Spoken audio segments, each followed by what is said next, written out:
নমস্কাৰ বন্ধু বান্ধৱীসকল মোৰ এই জব লভ আছাম চেনেললৈ আপোনালোকক স্বাগতম জনাইছো আপোনালোকৰ বাবে অসম চৰকাৰৰ 275টা কোটিতকৈও অধিক পদ মুকলি হৈ গৈছে আপোনালোকে এই পদসমূহত কেনেকৈ এপ্লাই কৰিব পাৰিব আৰু লগতে আপোনালোকৰ কোৱালিফিকেচন কিমান বিচাৰিছে আৰু লাষ্ট ডেট কেতিয়া সকলো ডিটেইলছ পাবলৈ এই ভিডিঅটো অকণ স্কিপ নকৰাকৈ চাই যাওক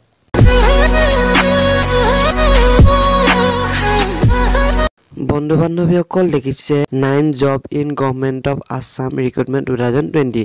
9টাকৈ ডিপাৰ্টমেণ্টত আপোনালোকৰ জব মুকলি হৈ গৈছে আপোনালোকে এই জবসমূহ চাই লওক junior assistant vacancy in office of the Deputy Commissioner Bongaigaon Recruitment 2020 Junior Assistant ত আপোনালোকক বিচাৰিছে ইয়াত গ্ৰেজুৱেচন বিচাৰিছে এনি গ্ৰেজুৱেচন পাছ বিচাৰিছে আপোনালোকৰ জব লোকেচন আপোনালোকৰ বঙাইগাঁওতে হ'ব টোটেল ভেকেন্সি আছে আপোনালোকৰ 8টাকৈ আপোনালোকৰ ইয়াত লাষ্ট ডেট বিচাৰিছে 27 নৱেম্বৰ লাষ্ট ডেট আপোনালোকৰ 12 নৱেম্বৰ পৰা ইয়া এপ্লাই চলি আছে ইয়াত দেখিছে আপোনালোকে তাৰ পিছত আপোনালোকৰ 2 নম্বৰতে কৈছে যে পিয়ন গেট 4 ৰ ভেকেন্সি হয় in office of the deputy commissioner Biswanath recruitment 2020 ইয়াত মুঠ পদ আছে আপোনালোকৰ দুটাকৈ পিয়ন গেট 4 ৰ ইয়াত 8 পাস বিচাৰিছে আপোনালোকৰ ইয়াৰ এপ্লাই চলি আছে আপোনালোকৰ 11/11/2020 অৰ্থাৎ নৱেম্বৰ মাহৰ 11 তাৰিখৰ পৰা ইয়াৰ এপ্লাই চলি আছে আৰু ইয়াৰ লাষ্ট ডেট হৈছে আপোনালোকৰ নৱেম্বৰ মাহৰ 30 তাৰিখলৈ ইয়াৰ লাষ্ট ডেট ইয়াৰ এডুকেশ্যন কোৱালিফিকেচন বিচাৰিছে আপোনালোকৰ 8 পাস অৰ্থাৎ শিক্ষাগত অৰ্হতা 8 পাস বিচাৰিছে তৃতীয়তে আপোনালোকৰ আহি গৈছে যে process server grade 4 vacancy in office of the deputy commissioner Biswanath recruitment 2020 ইয়েটো আপোনালোকৰ 4th গেটৰ হয় আপোনালোকৰ ইয়াত এডুকেশ্যন অৰ্থাৎ শিক্ষাগত অৰ্হতা বিচাৰিছে আপোনালোকৰ 8 পাস জব লোকেচনটো আপোনালোকৰ বিশ্বনাথত হয় ইয়াত মুঠ ভেকেন্সি আছে আপোনালোকৰ দুটাকৈ ইয়াত ভেকেন্সি আছে মুঠ লাষ্ট ডেট আপোনালোকৰ 30 নৱেম্বৰ লাষ্ট ডেট আপোনালোকৰ আৰু আপোনালোকৰ এপ্লাই আৰম্ভ হৈছে 11 নৱেম্বৰ পৰা আপোনালোকৰ এপ্লাই আৰম্ভ হৈছে চতুৰ্থতে আপোনালোকৰ চকীদাৰ গেট 4 ৰিক্ৰুটমেণ্ট হয় vacancy in office of the deputy commissioner Biswanath recruitment 2020 এখন আহিছে আপোনালোকৰ ডেপুটি কমিশনাৰ বিশ্বনাথৰ পৰা আপোনালোকৰ আহি গৈছে চকীদাৰ গেট 4 পোষ্ট হয় আপোনালোকৰ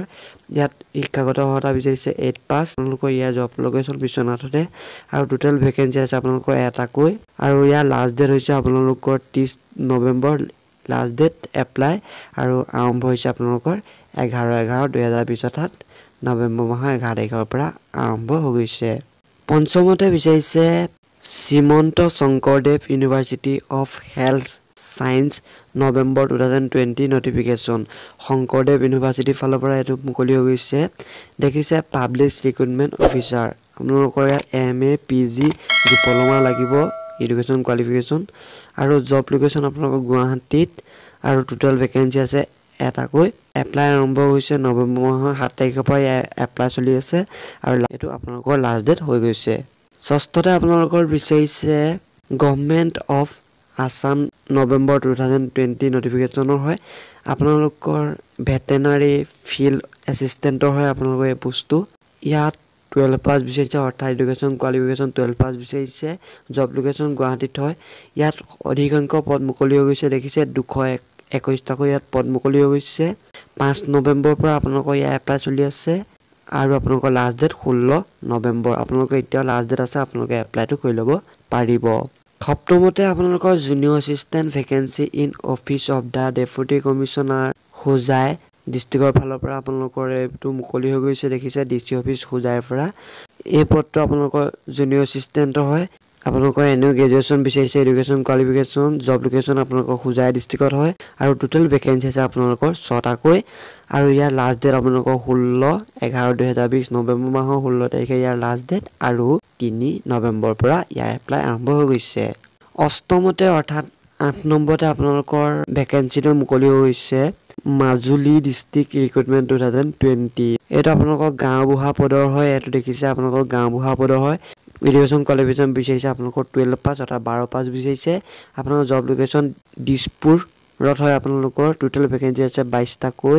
আপোনালোকৰ 3 নৱেম্বৰ পৰা ইয়া এপ্লাই চলি গৈছে 2020 চনৰ দেখিছে এটো আৰু লাষ্ট ডেট আপোনালোকৰ 15 নৱেম্বৰ ইয়াৰ লাষ্ট ডেট আপোনালোকে এপ্লাই কৰিবলৈ পাৰিব নৱমতে আপোনালোকৰ ইয়াত দিছে যে junior assistant vacancy in office of the deputy commissioner of Dhuburi Recruitment 2020 deputy commissioner অৰ্থাৎ ডিসি অফিচ আপোনালোকৰ ধুবুৰীৰ পৰা আহি গৈছে এটো দেখিছে জুনিয়ৰ এছিষ্টেণ্টৰ পদ হয় আপোনালোকৰ ইয়াত এনি গ্ৰেজুৱেচন বিচাৰিছে ডিপ্লোমা আপোনালোকৰ এডুকেশ্যন কোৱালিফিকেশ্যন জব লোকেশ্যনটো আপোনালোকৰ ধুবুৰী ডিস্ট্ৰিক্টত আছে টোটেল ভেকেন্সি 17 টাকৈ আৰু লাষ্ট ডেট আপোনালোকৰ 20 নৱেম্বৰ আপোনালোকৰ লাষ্ট ডেট আৰু এপ্লাই আৰম্ভ হৈছে 3 নৱেম্বৰ পৰা দেখিছে এখন নোটিছ আপোনালোকে অনলাইন যোগে এটো এপ্লাই কৰিব লাগিব আপোনালোকে দেখিছে আপোনালোকে এই এপ্লাই নাওটো দেখিছে এই এপ্লাই নাওটো ক্লিক কৰি আপোনালোকে এপ্লাই কৰি লব পাৰিব এই ভিডিওৰ নটিফিকেশনখন মোৰ ডেসক্ৰিপচনত ইয়াৰ লিংক দি দিম আপোনালোকে তাত গৈ পিনি ভালদৰে নোটিছখন পঢ়ি লৈ আপোনালোকে ইয়াৰ এপ্লাইটো অনলাইন যোগে মোবাইলৰ দ্বাৰা কৰি লব পাৰিব আৰু লগতে এই ভিডিওটো আপোনালোকৰ বন্ধু-বান্ধৱীসকললৈ যিমান পাৰে শ্বেয়াৰ কৰি দিয়ক আৰু লগতে মোৰ এই চেনেলটোলৈ যদি নতুনকৈ ভিজিট কৰিছে তেতিয়াহলে চেনেলটো সাবস্ক্ৰাইব কৰি লগতে থকা বেল আইকনটো টিপি অল অপচনটো ক্লিক কৰিব নাপাহৰিব ধন্যবাদ জয় অসম